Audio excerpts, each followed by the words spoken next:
भाजपनं सोशल मीडियावरील पोस्टरच्या माध्यमातून थेट शिवसेना पक्षप्रमुख उद्धव ठाकरे यांच्यावर टीका केली आहे। जे बोलतो ते करून दाखवतो या वक्तव्याची भाजपनं खिल्ली उडवली आहे। शिक्षण, खड्डे, पाणी, ट्रॅफिक, कचरा अशा समस्यांवरून थेट उद्धव ठाकरे यांना लक्ष्य करण्यात आलंय।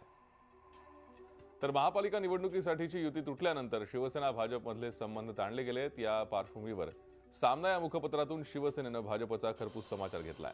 काय म्हटलंय नेमकं सामनाच्या अग्रलेखात पाहूयात। शिवसेना ही नेहमी कर्त्या पुरुषाच्या भूमिकेत राहिली आहे, देणारी राहिली आहे। मागणाऱ्यांच्या रांगेत ती भिकेचे कटोरे घेऊन कधीच उभी राहिली नव्हती। आम्ही मागत राहिलो ते महाराष्ट्रासाठी, मराठी माणसांसाठी आणि हिंदुत्वासाठी। हिंदुत्व आणि महाराष्ट्राचा स्वाभिमानच गुंडाळून ठेवला जात असेल तर अशा ढेकणांसंगे शिवसेनेचा हिरा कदापि भंग पावणार नाही। आम्ही जात्याच लढवय्ये आहोत आणि लढण्यासाठी भाडोत्री गुंडांची खोगीर भरती आम्हाला कधीच करावी लागणार नाही। म्हणूनच लढवय्या, झुंजार, निष्ठावंत शिवसैनिकांच्या बळावर आम्ही महाराष्ट्रात युद्धाचं रणशिंग फुंकलाय।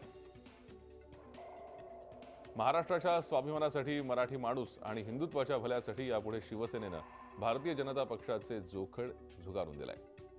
शिवसेनेच्या वाट्याला उगाच जाऊ नका। वाघानं स्वतःची वाट निवडलीये। वाटमारी करणाऱ्यांचा फडशा पाडून वाघ झेपावत राहील। झी 24 तास रहा एक पाऊल पुढे।